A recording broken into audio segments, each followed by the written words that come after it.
Hi everyone, I'm Taniz Mariam and I study science at MICA PU College. I am here so that we can have a detailed explanation about the topic circulation that comes under the chapter life processes in your class 10th NCERT textbook. So we shall have a discussion about this topic since it is an important topic for your class 10th board examination because it consists of 7 marks in your class 10 CBSE board examination.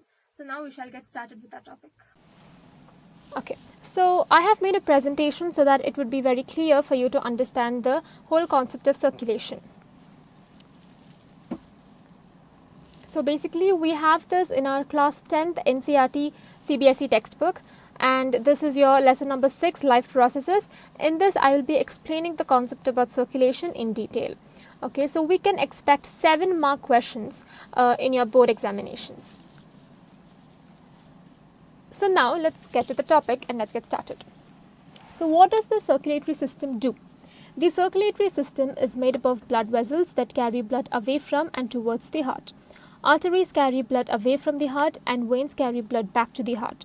The circulatory system carries oxygen, nutrients and hormones to cells and removes waste products like carbon dioxide. These roadways travel in one direction only to keep things going where they should. So basically circulation is all about the transportation system of the body, that is transporting the gases, the nutrients and the toxic waste materials in and out of the body. So the nutrients that we intake or the oxygen that we breathe in, all these has to be supplied to all parts of the body for the body to function properly. So the transportation or the pathways through which these are being supplied is called the blood vessels. So mainly the circulatory system mainly consists of the blood vessels. That is, we have 3 types of blood vessels, that is arteries, veins and capillaries. So arteries carry blood away from the heart and veins carry blood back to the heart. Okay, then these are the tube-like structures present in all corners of the body that help in carrying the nutrients. So these blood vessels are basically something like tubes which are present in all parts of the body so that the blood, the nutrients and the other gases are being transported to all parts of the body.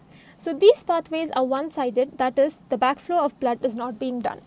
We have something called as valves present in the body that prevents the backflow of blood, that is, the blood will be flowing only in one direction away from the heart. So basically the oxygenated blood, that is the oxygen rich blood, comes from the lungs to the left atrium of the heart through the pulmonary vein. Okay, pulmonary vein is present in the left side of the heart. Okay, this is an exceptional vein which we will be discussing it later.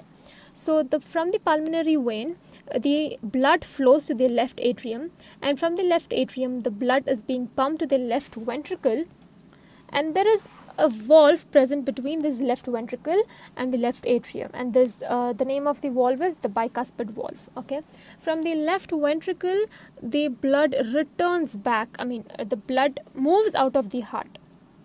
Okay, the blood moves out of the heart through a tube called as the aorta. Okay, from here the arteries, that is a type of blood vessels, comes and collects all the oxygenated rich blood from the heart, and then they supply this blood to all the other parts of the body for their functioning.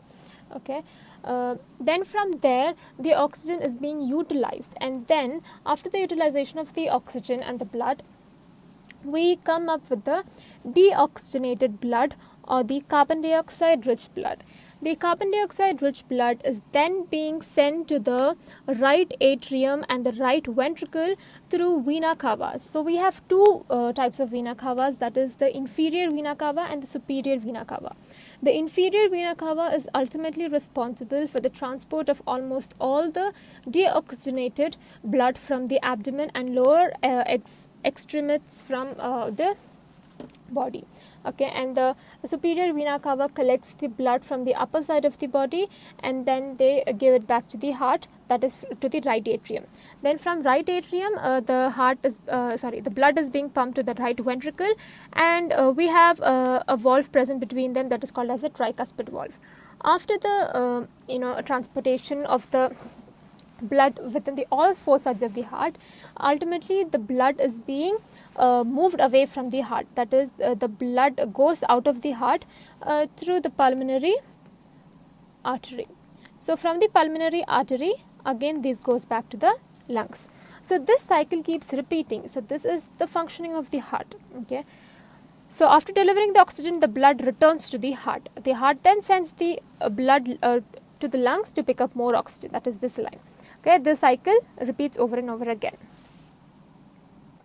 Okay, now let's come to the next slide and discuss parts of the heart. Okay, I've briefly explained it in the previous slide, but once again let's look into the detailed explanation. So the heart has 4 chambers, 2 on the top and 2 at the bottom.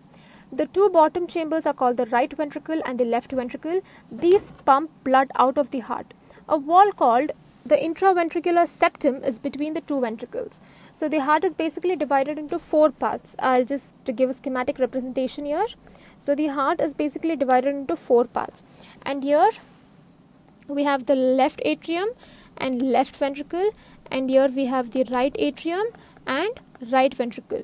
So there is a wall that separates the the left side of the heart and right side of the heart. So this wall is called as the septum.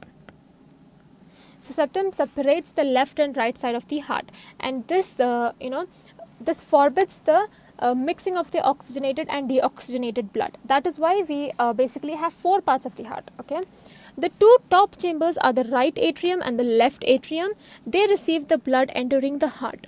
A wall called the interatrial septum is between the atria. Okay, that is the parts of the heart.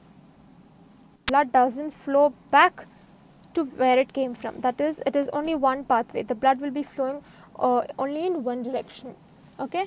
Now, the atria are separated from the ventricles by the atrioventricular valves. The tricuspid valve separates the right atrium from the right ventricle. The mitral or the bicuspid valve separates the left atrium from the left ventricle.